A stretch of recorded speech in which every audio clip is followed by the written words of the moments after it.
We're going to talk about Muslim influencer networks, the private groups, public groups, their pros and their cons.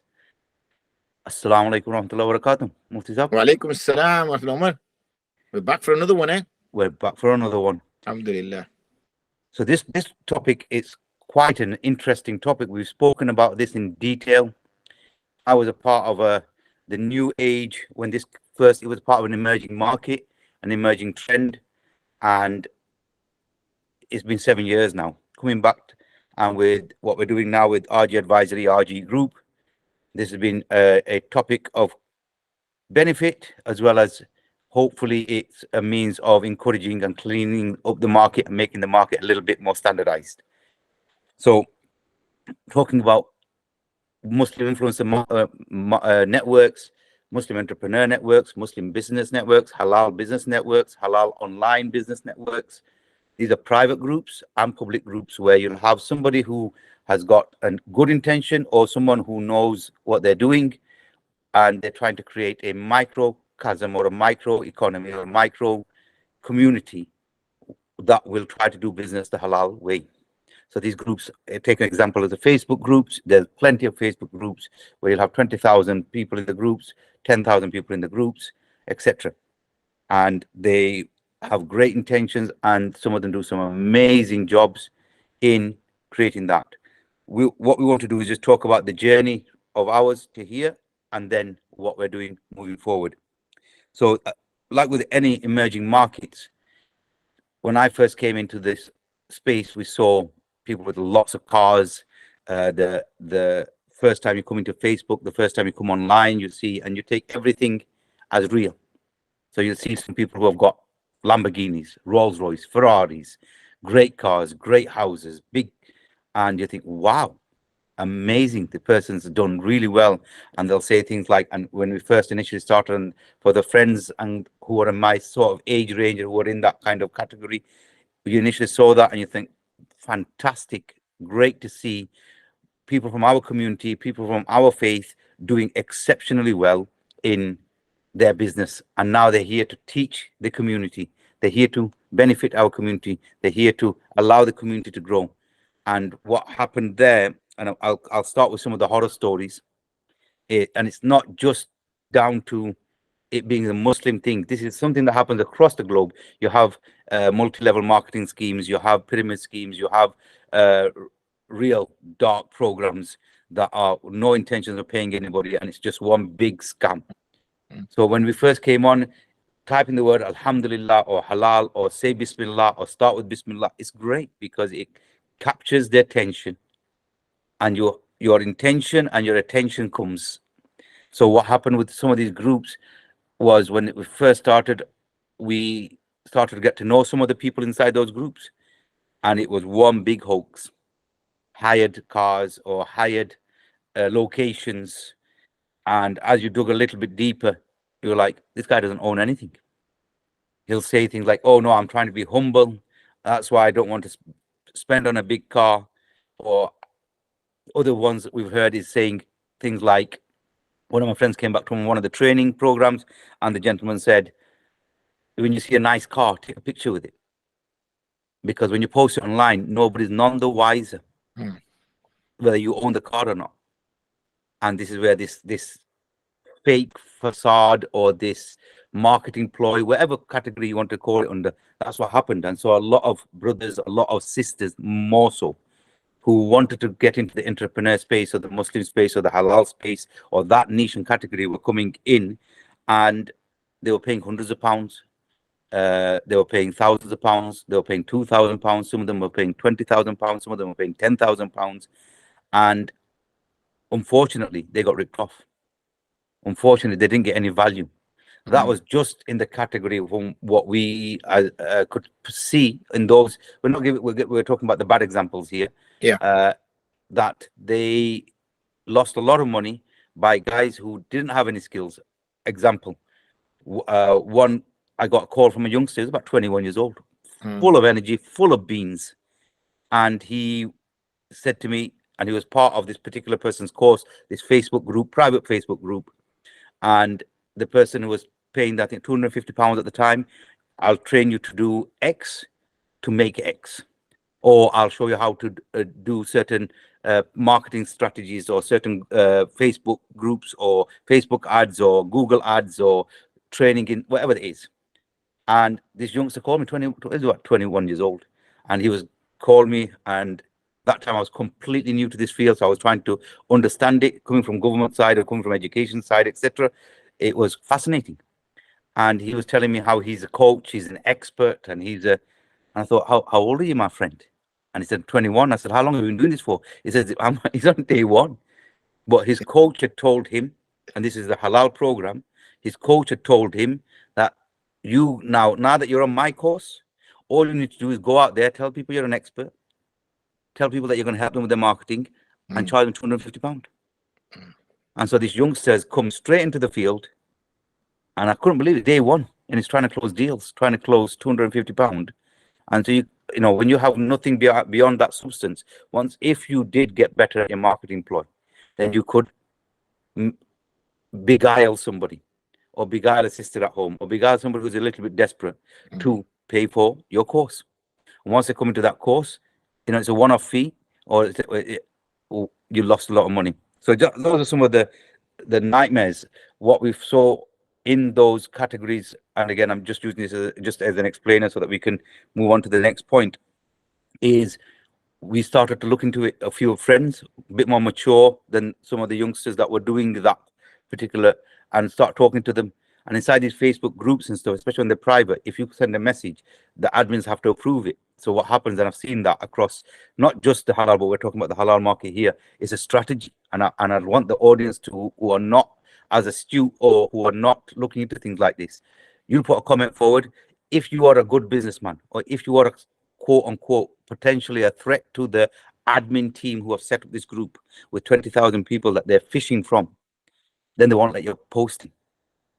So you'll post something you think that's completely wrong, and you try to comment against it, they'll delete your comment, or they'll start cutting you out of the group. So those people that are inside that group, they have no clue that there are people inside that group that are trying to warn them. It's like you're trying to be loud, but your voice cannot be heard. So you're inside the group. The only thing you can do is either stay in the group and tolerate, or you just leave the group.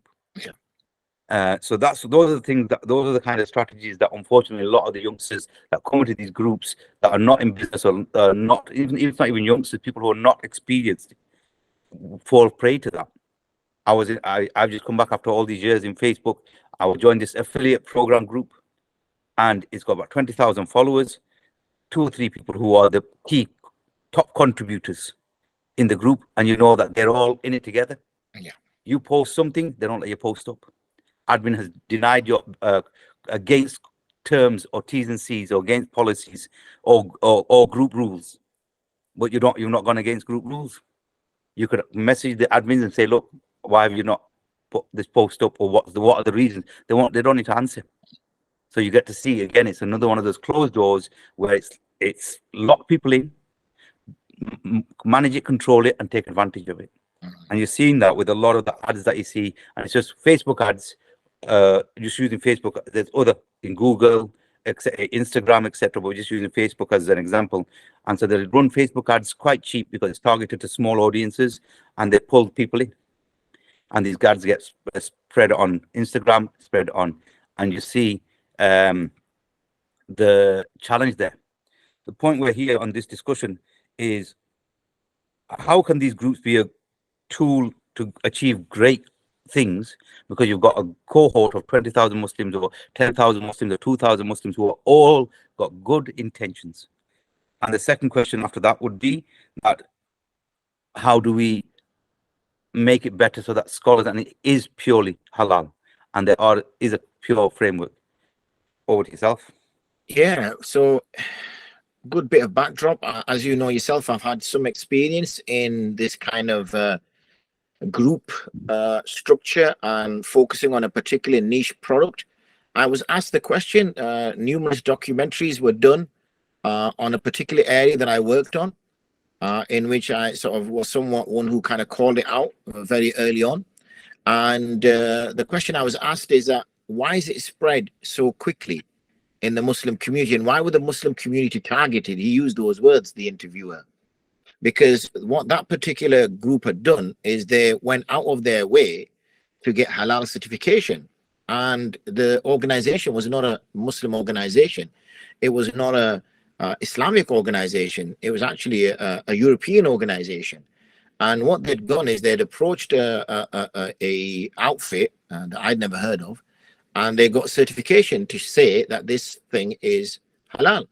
So when I was asked this question, and I said, well, the thing is what works with in our communities is loyalty.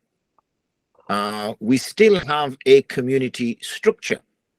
So, and we tend to spread word by mouth very quickly. So some of the groups you just mentioned, you'll be surprised how quickly they form. So for instance, let's just say I'm exposed to something. Then I will quickly let my brother know, my uncle know, my auntie know, my whatever. And I will literally, you gave this, the kind of cold calling sales pitch the guy gave to you. And I will literally be banging on about this thing, literally day and night, until I got these people to sign up to it. And they wouldn't have a foggiest. The one thing they would ask is it halal? That's the one thing they would ask. The first thing they'd ask, even if it's your chacha who, is never, doesn't know anything about business. He's probably just, he might even be an immigrant. And he doesn't know anything, but this young man is telling him, his nephew or his grandson or whatever, that look, that there's this thing, we can make some good money. It just needs a £500 investment. It could be £1,000 by the end of next year. So the first thing they used to ask is it halal? As soon as you go over that hurdle, is it halal? Unfortunately, our community tended not to ask any more questions after that point. How is it that £500 is going to turn into £1,000 in a month? What are you doing? How can that happen? There's no further questioning. That was the only question. So that company that did that pitch and got a halal certification, that's why I did it. And it went very quickly. And I spoke to, in fact, the reason I got involved in that was I had several community members reaching out to me saying, please do something about this because this cannot be halal. I've lost £20,000. I've lost £10,000. That person is not picking my call up now. And because it's family, it's even kind of more awkward because you now have to break a blood tie because it's my nephew. It's my sister. It's my brother. What do I do now? Do I break this blood tie? They've just done me out £10,000. And eventually, how family is, we just kind of shrug our shoulders and think, it's family. It is what it is. Let bygones be bygones.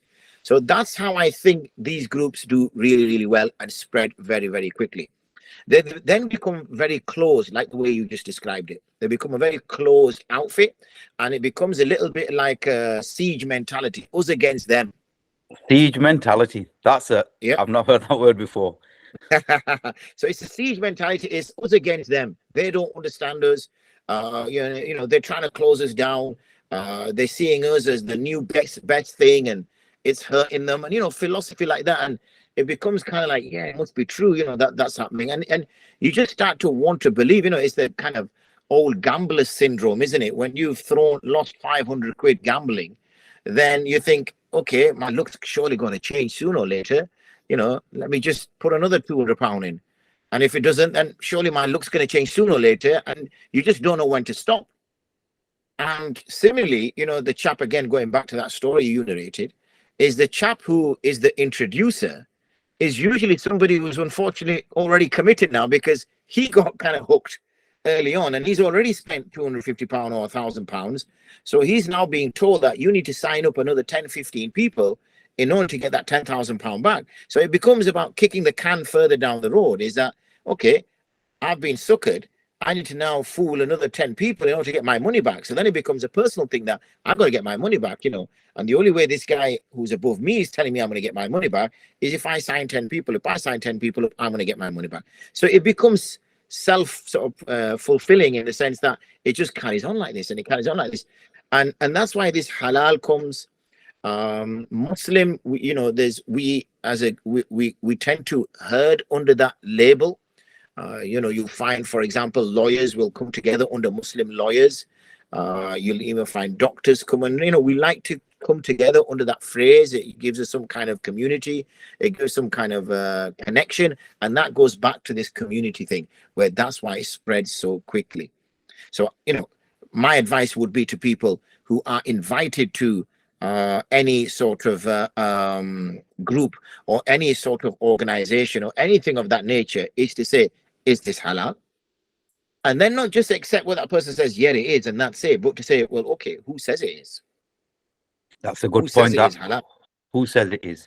Because one of the things that we found, and my friends who are watching this will know what we're talking about. It was a small cohort, and it was new, and we're talking about excuses that are understandable because of naivety and youth. Other ones where it was damn right manipulated, damn right, and you'd find that I was shocked in the sense, you can't say that because you can't say inshallah, mashallah, make a little poster that and the crazy thing is they would use VAs in cheap countries to make the cheapest poster, and because they would use the word alhamdulillah and they use the word, it attracted and it spread pretty quickly. You can see me laughing, and the reason why I'm laughing is we call this Muslim bingo. Now, yeah, and in class we used to discuss this, that if you wanna see somebody pitching and really pushing the Islamic agenda, just get your bingo card and see how many times Bismillah, mashallah, alhamdulillah, subhanallah, inshallah gets mentioned, and if you get all 5 in a row, you got to shout bingo. And if you get that within a minute, you know that you smell a rat, because something is not right here. Why is the brother or the sister saying it just one thing after another? Either this person is such a mudhakir that alhamdulillah all they're doing dhikr of Allah, mashallah, or it's something not right here, because and this is unfortunate that it mentions in the Quran as well, where people use the Quran to make business, basically. It's not right. The deen is something which has got to be kind of kept away from as a gimmicky sales marketing pitch, whatever. And that's the danger of these sort of things. And just because you see Bismillah, alhamdulillah, mashallah, it doesn't mean anything. It doesn't mean anything whatsoever. That doesn't mean that this is something of the religiousness. It's the halal. Is it halal? That's the thing, No, so you made it quite clear there. So what I'm gathering from your answer is we need to take this a little bit more seriously, because you find young brothers and their intent. What would be your advice to the young brothers who are trying to do things like this? They've got great intentions. You see some of them, they've got a lot of charisma. Like you said in one of the previous talks, that people have got good charisma and they're good orators or they're good marketers. And they come with those skills, which are commendable skills, to open up. And I'm thinking of 2 case studies, as we've done before in our past, where we looked at case studies, looked at the rationales, looked at the defining factors, and then built our systems on those. And so, looking at it from a good point of view, a good example, he's just got himself a bit more religious, read a few good books, and his intentions are pure. If we just start with that one first. Yeah, just to touch upon words. For example, somebody shared with me a packet of sausages, a picture of, they didn't physically share me a packet of sausages. Somebody shared a packet of sausages made with pork, and it said the word halal on it. Now, that word halal on it doesn't make those pork sausages halal. So whether somebody is marketing something as halal, saying Bismillah, alhamdulillah, does not change what's in the tin. It's what's in the tin that's important. In terms of these young people who are, again, we've touched upon this in terms of where they fall. They fall into these kind of broad groups of well-intended or more sinister. The ones who are more sinister, I would say, they need to be very careful.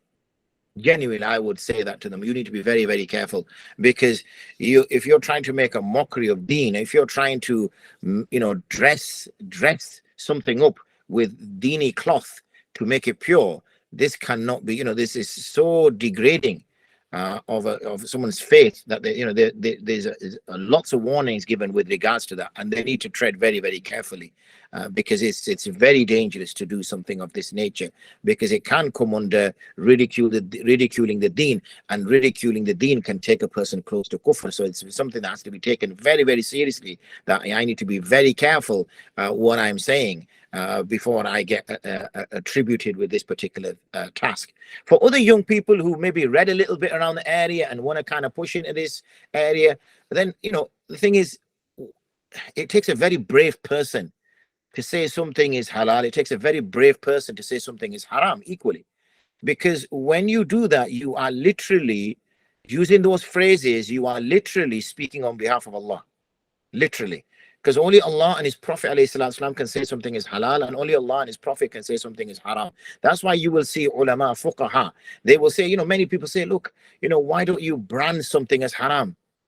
It's blatant that thing is haram. Why can't you brand it as haram? And the ulama will say, okay, makruh tahrim. But they won't come out and say haram. So when it's asked the question that why don't you come out and just say it's haram? It'd be so easy if you said this is haram, people will stop doing it. The reason why they don't do that is because they say the fear that we will be taken to task on the day of judgment, where we will be questioned to say, why did you make something haram when you did not know it to be haram? Or why did you make something halal when you did not know it to be halal? And that's the fear. So they would rather use phrases like makruh tahrim and things like that, but not go to that extent. So if anybody feels that they are confident enough to come out into the market after some barely small studies, then they need to take a look and think, where are the ulama in this market? Those who've studied for 7, 8, 9 years and they are not coming forward and making these kind of statements, then surely that should be a warning sign to us that if 90%, 95%, 99% of the ulama are not coming out and saying this is haram, this is halal, and they're leaving it to the 1%, 0.5%, 0.1% of the fuqaha to come out to say those points, then that itself is a sign. The absence of the evidence is evidence for them that this is an area where only some tread, and they only tread out of necessity. Even those fuqaha who do speak out and give answers and give fatwas, they don't do it because they want to do it. They're doing it because if they also remain quiet, then there is nobody giving any direction, and if nobody's giving any direction, then the whole body of ulama are responsible for not guiding the public, which they are being tasked to do. No, that's a very, very good answer. I've not heard of it like that before. And it's the quote you just said there, when there's the lack of that, you got to ask why. Yeah. And that's quite profound there. So in relation to the benefits of these kind of communities and how that can motivate and create, because that's what we're trying to do here, aren't we? We're not here to cut anybody. We're not here to point faults of anybody. We're not here to degrade anybody or call people out. We're here to try and encourage better growth, signpost to better areas.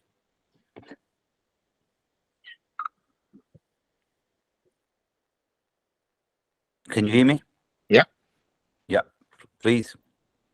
Yeah, so when it comes to this, I think it's good that communities do try to come together and work under a certain banner that, okay, we're going to try to improve our circumstances. We know the dua when you leave the masjid, Allahumma inni as'aluka min fadlik, or Allah, I ask for your bounty. What does this mean? When we're entering the masjid, we're asking for Allah to open the doors of His mercy. Why? Because we're going to perform an act of worship. So now business and trade and earning money is the last thing on our mind. What is priority for us now is our akhirah and making sure that any misdemeanors or anything we've done wrong gets fixed. But when we're leaving the masjid, what are we asking Allah for? We're asking Allah that, oh Allah, I'm seeking the bounty as well. Similarly, it mentions in Surah Jumu'ah that when the salah is done, then spread out upon the earth and seek His bounty. But don't forget Allah. Remember Allah abundantly. So we are encouraged to seek our rizq. We're not told to be placid about it. We're not told to just sit back and just do dhikr in a corner and expect a bird to fall out the sky, then its feathers to come off, and then for it to get cooked, and then for it to land in our lap and we eat, and then that's not how the world goes round. The world goes around that you have to get up, you have to go find that bird, you have to hunt that bird, you have to learn how to hunt, you have to wait in the grass, wait for that bird to arrive. You then have to fire the arrow, and then you might miss, and you have to fire it again, then you have to go eat, cook it.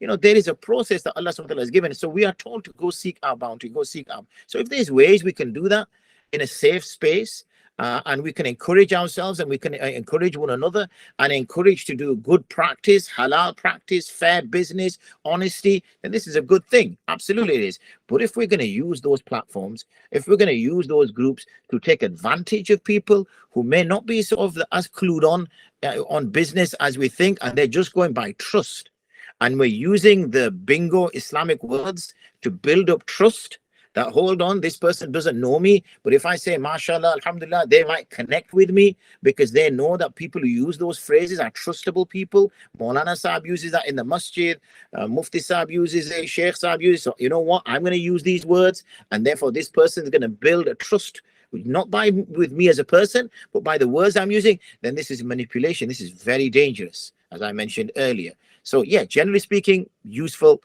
platforms, useful groups, but with those principles that I just spoke of in mind.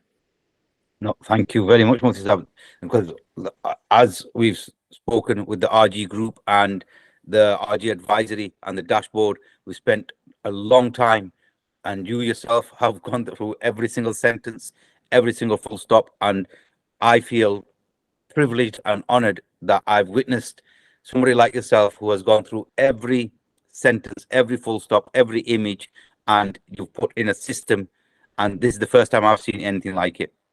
Alhamdulillah. And to everybody else, if you've got any questions, if you found this topic quite interesting and you've got any questions, or you've got any comments, or you've got some ideas, please put it in the comment section below, and like, share, follow, standard as usual. And for any more information, advice, please go to rgadvisory.co.uk, and then you can get hold of Mufti Saab as well there. Thank you very much.